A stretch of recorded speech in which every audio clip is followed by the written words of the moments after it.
Hi, I'm Sam Chandan, the Silverstein Chair at the Schack Institute of Real Estate, and thank you for joining me for this first in a series of short podcast conversations for members of the Schack community. I'm delighted to be joined by Matthew Kasindorf. Matt is partner and chair of the real estate group at Meister, Seelig and Fine. He is a nationally acclaimed transactions lawyer, counseling clients across the United States in syndication, acquisition, financing, and development. He has extensive experience in crafting joint ventures, investment funds, and other strategic alliances. We are especially fortunate at Schack that Matt is not only a two-time alum of NYU, but also one of our most popular adjunct professors, recipient of Schack's Teaching Excellence Award. And just last year, he was honored by the alumni of the Schack Institute as our Banker of the Year. Matt, thanks for joining me. Thank you, Sam. It's an exciting time to see your face live and to contact with everybody. No doubt. Well, you are known with great affection at Schack as our Chief Networking Officer. You've been on the faculty for just over 16 years, and an entire generation of our students has come to rely on you for advice and guidance in crafting their networking skills. If this were the beginning of a typical semester, you would be talking to them about how it is that they can start building their networks. You would be talking to them about your atomic networking program. Things look a little bit different now, and understand that a lot of students have questions and concerns around how they navigate in building relationships in the real estate market, given that everything is happening at a distance. What are the opportunities now? Are there opportunities and ways that students can be thinking about building that network? I think there are. They are clearly different. One of the first techniques that I like to teach my students is something I call the handoff, where when you see people talking to each other, you wave somebody over, or you don't, approach a conversation unless there's somebody there that you don't know to give you the opportunity to meet. And clearly, we're not in a physical place now where we could do the handoff. But I've been spending a good deal of time making both email, LinkedIn, Zoom, any sort of video contact I can make with folks. I've reached out to my network of brokers. I've reached out to my network of lenders. I've reached out to the allied service providers in the real estate industry. And no matter how adept you may be at networking, or how many years you've been at it, or how shy you might be, there's one thing that we all share right now, other than being part of the NYU family, and that is our empathy and our concern for everybody's well-being. And it's the warmest, easiest way to begin a conversation with people at any level of connectivity. And I've always told my students, and I've always learned in the industry, it's not about collecting business cards. It's about establishing real relationships with people. And now, if we can't exactly do it over transactions, when you call somebody, or you email somebody, or you text somebody, or you LinkedIn somebody and say, I hope you and your family are well, and of course, presumably you really mean it, you create this other level of connectivity with that person, with their essence. And then when we get back to a more normalized, plane of doing business, the way you met that person, the way you enhanced that relationship will always be remembered. One of the things that you emphasize for students who may be thinking about, well, where do I even start? Is that they've got a network, an incredibly powerful network, right here at Schack, whether it be other students, whether it be faculty members. For the student who maybe is thinking about, well, where do I even begin? What advice do you have for them? I would create a direct and immediate dialogue with as many people in the classes that I have. And one of the things that I do the first night of class is I put together a contact sheet. So each one of my students has email and cell phone contact information for each other. And I've said to them over the last couple of weeks, let's stay together. When we're Zooming class, I want to see your face.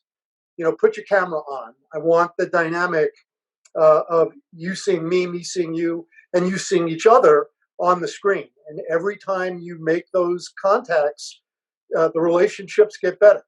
So even if it's just amongst, the rest of the students in the legal practice class or the economics class or the capital markets class, there's no better time to establish points of connectivity, points of mutuality, than when we're all sitting and unfortunately suffering, at the same time.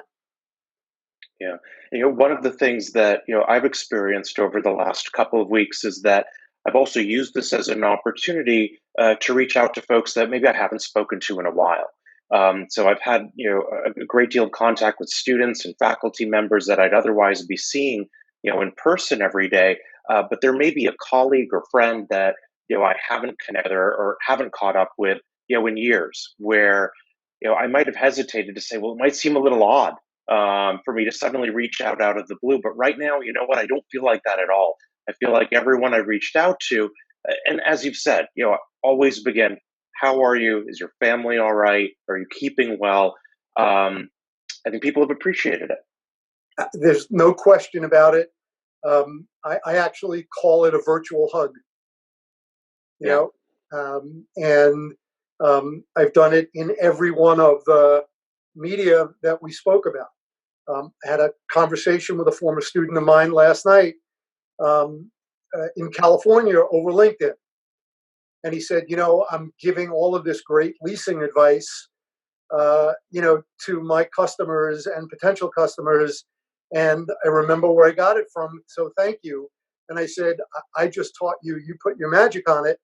And we had this wonderful exchange last night. And just one of those times where you really feel like you've accomplished something as an instructor.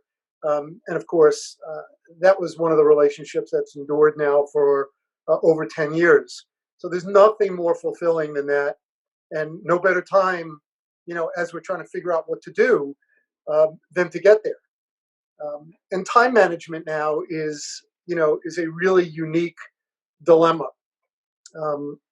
And what I've been doing is making sure that I'm reading and staying abreast of what's happening in the marketplace, what's happening in the changing legal side of life, because that's driving the advice that we give and the decisions that people make in business. And I've been making myself available, off the clock, to answer questions and give people some understanding of what's happening. But I'm also spending time, talking to everybody I can. What are the lenders doing? What are the brokers doing? What are the investment sales people doing? What are the student housing people doing?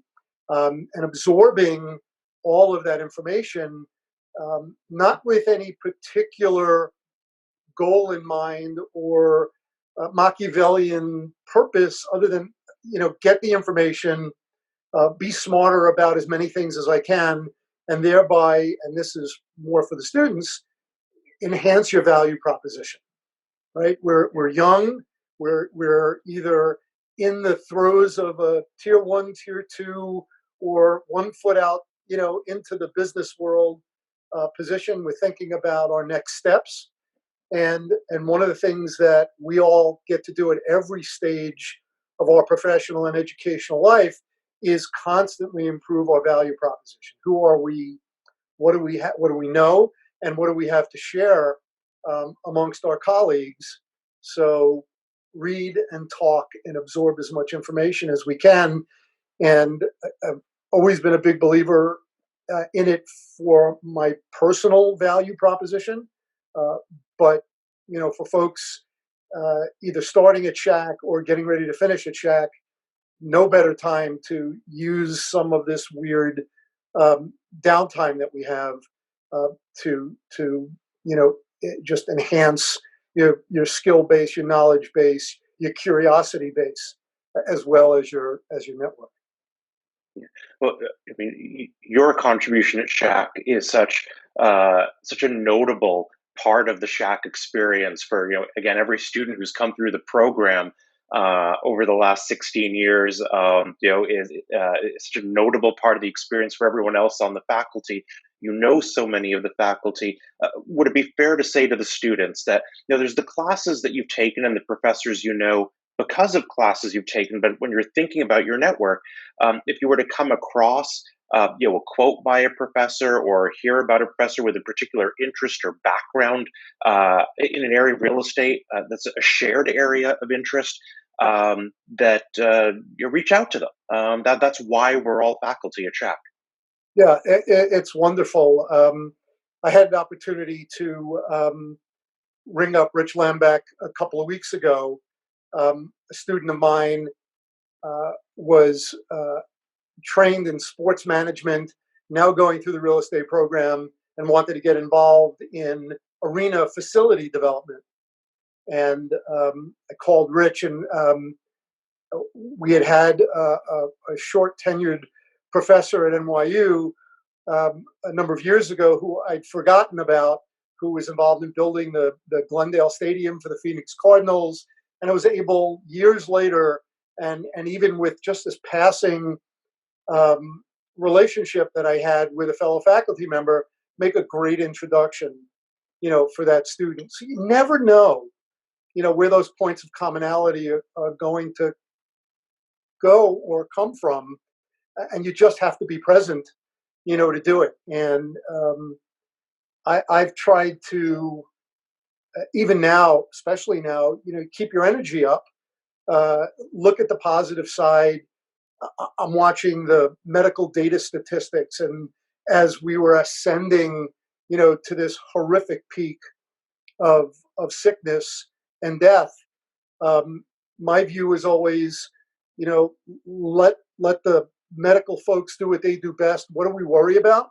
We worry about the things we can control, and hopefully getting to the other side where we hopefully are now, and figuring out the timing, and what the next new phase of our careers and our lives are going to look like.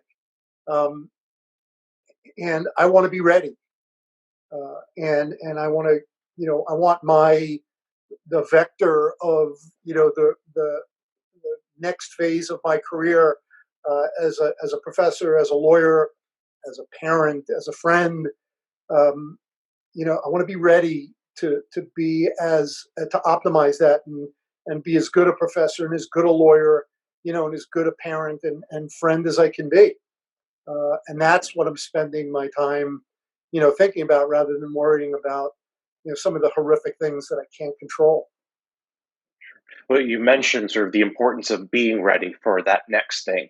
One of the things that I've emphasized for students in conversation is if you have a little bit of extra time, we're facilitating lots of learning opportunities outside of the classroom. We have regular faculty speaker series. You mentioned Professor Lambeck; he just did one on how the construction industry is being impacted by the current crisis, but we're also facilitating students being able to participate in lectures outside of Shack, material that's being made available by the Commercial Real Estate Finance Council. Um, I've also suggested to students that if they have a little bit of extra time, it's a perfect opportunity to visit your LinkedIn profile, maybe see if it needs any updating. You never know who you'll make a connection with that will take a look. What are your favorite tools and platforms for maintaining your network in the digital environment? Um, I will unabashedly tell you that I started in my contacts with at letter A, and started going down the list, and spent and have been spending probably close to an hour a day, making contact with folks at every level of relationship. People I've done deals with, people who are clients now, in every phase of the industry. And then every day I'm watching, webinars put out by, ICSC in the retail world, and the different brokerage companies come down with their econometrics, um, and I'm just trying to make contact with all of those folks. I listened to Dana Telsey, who is a renowned analyst in the retail world today. So much of what we need to do in the real estate space, especially in the city of New York, is going to be dependent upon a recovery, in our ground floor retail spaces, and whatever we can expect the economic turnaround to be there. Plus, we're going to represent those businesses. Plenty of real estate people get involved in the restaurant business for investment purposes as well. And then we start understanding about how, what that ramp up period is going to be. So we're going to have a lot of time. And I went through my contact list. I actually gave a little question and answer session to a young group of brokers, at Newmark a few weeks ago. And every one of our students, and I'd be happy at your request, Sam, to do anything that I can for the students. Typically in the spring, I do talks on deal structuring and due diligence, and I'm happy and ready to do those things again, even now if you think it helpful. We really appreciate it. Any closing thoughts or words of encouragement for the students? You and I have been through a couple of cycles, and each one is different. Each one has, and this one is certainly unique and presents, very special challenges for us and the people we all care about. But I think you and I have both seen that, we do always come out on the other side. No question about it. I think there's three things as I'm listening to you ask the question. The first is we deal with a student body that is of unquestionably higher intellect. And one of the things that intellectually stimulated and higher brain functioning people do is they try to figure things out. And while I never want to dissuade or discourage, powerful thinking, I think the real answer to what's going to happen is we don't know, and we're going to react to it instead of trying to figure it out. And we should be deft and nimble and be able to move with alacrity. And we will be surprised pleasantly about our ability to synthesize our experience and our intelligence and our learning to be able to do really good things once it happens. So I'm not spending a lot of time trying to predict, where things are going. The second thing is the thing we have the most control over is what we do best. And if you're a teacher, get your teaching skills as sharp as they could possibly be and teach as many people as possible. Stay out there, share whatever information. If you're a lawyer, be the best lawyer, be the smartest lawyer. If you're a managing agent, be available to the owners who you represent or to the lenders who you represent. If you're a broker, find buyers, find sellers, find tenants, find landlords. Yes, it may be slower, but there'll be deals to do. And the people who will find the earliest success, if not the most success, are the people who get out there and continue to do what they do best and get better at it. And then I heard something about 15 minutes ago, which I thought was really interesting. And I'm not sure it's true. I'm not a linguist of any kind, but there's a story going around now that the Chinese word for crisis actually has two symbols, one meaning danger and one meaning opportunity. In Mandarin, I think it's Wei Ji. And whether etymologically that's true, it's a great way to think about where we are right now. Yes, there's danger. Yes, people are dying and getting sick. We're not going to be able to do a whole lot about that, except our healthcare professionals will. But out of every down market, out of every dangerous time will come an opportunity to pivot and to implement our skill sets in a positive way. And I'm busting for the opportunity to do that. I know that we as a real estate community will do that. I know that we as the faculty of Schack, the administration of Schack, will do that for our students. And I know that that'll allow our students to be able to do that in the marketplace when it's their time.